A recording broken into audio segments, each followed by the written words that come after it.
বাড়িতে পড়ে থাকা বোমার আঘাতে আহত এক স্কুল ছাত্র। গত কয়েকদিন ধরে উদয়পুর সাউথ চন্দ্রপুরের বাবুল দেবনাথের ছেলে দেবাসন দেবনাথ অসুস্থ হয়ে পড়ায় তাকে উদয়পুর বনদুয়ার জহর নবোদয় বিদ্যালয় থেকে বাড়ির লোকজন নিয়ে আসে চিকিৎসা করানোর জন্য। সে উদয়পুর বনদুয়ার জহর নবোদয় বিদ্যালয়ের 7ম শ্রেণীর ছাত্র। ছেলেটির মা গত দুদিন ধরে দেখতে পায় তাদের বাড়ির উঠোনে বলের আকারে কিছু একটা পড়ে রয়েছে। মনে হয়েছে এটা একটা বল। বুধবার ছাত্রটি বাড়িতে পড়ে থাকা ওই বস্তুটিকে বল মনে করে ধরতে যাওয়া মাত্র ওটা একটি বিকট আওয়াজ করে ফেটে যায়, আর সঙ্গে সঙ্গে ছাত্র দেবাসন দেবনাথের মুখমণ্ডল পা সব ঝলসে যায়। এলাকার লোকজন ছুটে এসে দেখতে পায় মাটিতে পড়ে রয়েছে ছাত্রটি।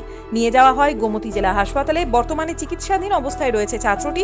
তার মা জানায় ছেলেটি একটু সুস্থ হলে রাধা কিশোরপুর থানায় মামলা দায়ের করা হবে।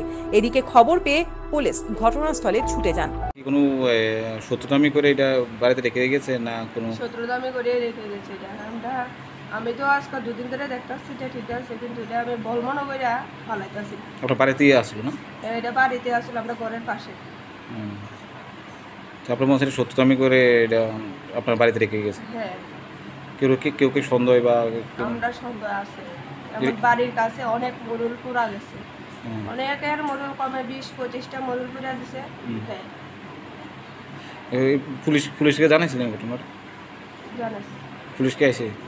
পুলিশ কি কইছে? পুলিশে তদন্ত করে নিয়েছে। এখন আপনি কি চান? যে আপনার ছেলেদের আহত বুমে আঘাতে আহত হয়েছে, আপনি কি প্রশাসনের কাছে কি দাবি করুন?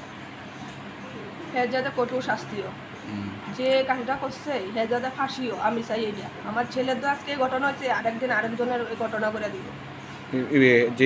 যে বুম বিতরণ আমরা বাড়িতে রেখে এসে যে ধারণা করছেন এর নামে কি থানায় কোনো মামলা করবেন? মামলা করবেন? ছেলে সুস্থ হয়ে বাড়ি যাওয়ার পর থানায় মামলা করবেন? আপনি কি ছেলে সুস্থ হওয়ার পর কি থানায় যে মামলা করবেন যে যার বিরুদ্ধে আপনার সন্দেহ হচ্ছে? Bureau report, হাল্লাবোল।